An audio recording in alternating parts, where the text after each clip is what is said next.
এরপরের 51 নম্বর প্রশ্নটাও কিন্তু অনেক ইন্টারেস্টিং। এখানে বলতে হলো 3 যোগ 3 যোগ 3 সমান সমান 11। এটা কোন বেজে হইতে পারে, কোন বেজে? তো এমসিকিউতে কিন্তু তোমার নিচের অপশনগুলো সবগুলো বেজে দেওয়া থাকবে, তো আমাদের এখান থেকে শিওর হইতে হবে। তো শিওরটা হবো কিভাবে? যখন আমাদের এরকম প্রশ্ন দিবে তখন আমরা আগে যেই সংখ্যাগুলো আছে ওটা যোগ করব। যোগ করে আমাদের আমাদের যেটা আমরা ব্যবহার করি, আমাদের যেই বেস সংখ্যা ব্যবহার করি সেটা কোনটা? সেটা হলো ডেসিমাল। তো ডেসিমালে তুমি এই তিনটা যোগ করো, সাধারণ নিয়মে তুমি যে যোগ করতেছো ওই সাধারণ নিয়মে যোগ করো, তাহলে 3 যোগ 3 যোগ 3 সমান সমান কত হয়? 9 হয়। তাহলে চিন্তা করলা যে 9 হচ্ছে কোন সংখ্যা পদ্ধতিতে? ডেসিমালে হচ্ছে। এইটুকু তুমি আগে বের করে নিবা, ঠিক আছে?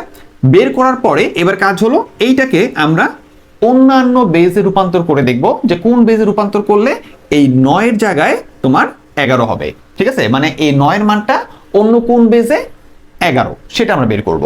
তাহলে এই 9টাকে সবার প্রথমে আমরা অক্টালে রূপান্তর করার চেষ্টা করি, যে 9 এটাকে আমরা কিছু রূপান্তর করব অক্টালে। তাহলে 8 দিয়ে ভাগ করি, 8 দিয়ে ভাগ করলে 8 8 হাতে আছে তোমার কি 1, দেন আবার 8 দিয়ে ভাগ করি, তাহলে এখানে হয় 0, এখানে আছে 1, তাহলে নিচ থেকে উপরে, ঠিক আছে? আমাদের তাহলে 9 ডেসিমাল, এটার অক্টাল মান কত? অক্টাল মান হলো 11। বুঝতে পারছো?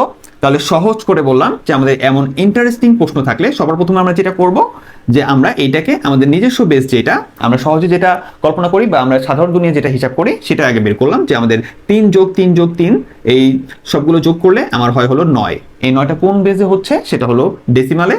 এইবার আমরা চিন্তা করব যে এই 9কে অন্য বেসগুলোতে রূপান্তর করব। কোন বেসে? এইটা 11, 9 এর মানটা কোন বেজে 11 সেটা বের করবো। তো সবার প্রথমে আমরা যখন 9কে অক্টালে রূপান্তর করতে গেছি, অক্টালে রূপান্তর করে দেখি যে যে জিনিসটাকে আমরা 9 বলি অক্টালে ওইটা আসলে কি? অক্টালে ওইটা হলো 11। তার মানে আমরা বুঝতেই পারলাম যে এটার অ্যান্সারটা হলো অক্টাল। তাহলে এটার অ্যান্সারটা কি হবে স্যার? এটার অ্যান্সারটা হবে ক, অক্টালে। এটা এত কষ্ট করে বলছি কেন জানো? কারণ এইটা স্যারদের 2 মার্কের একটা প্রিয় প্রশ্ন।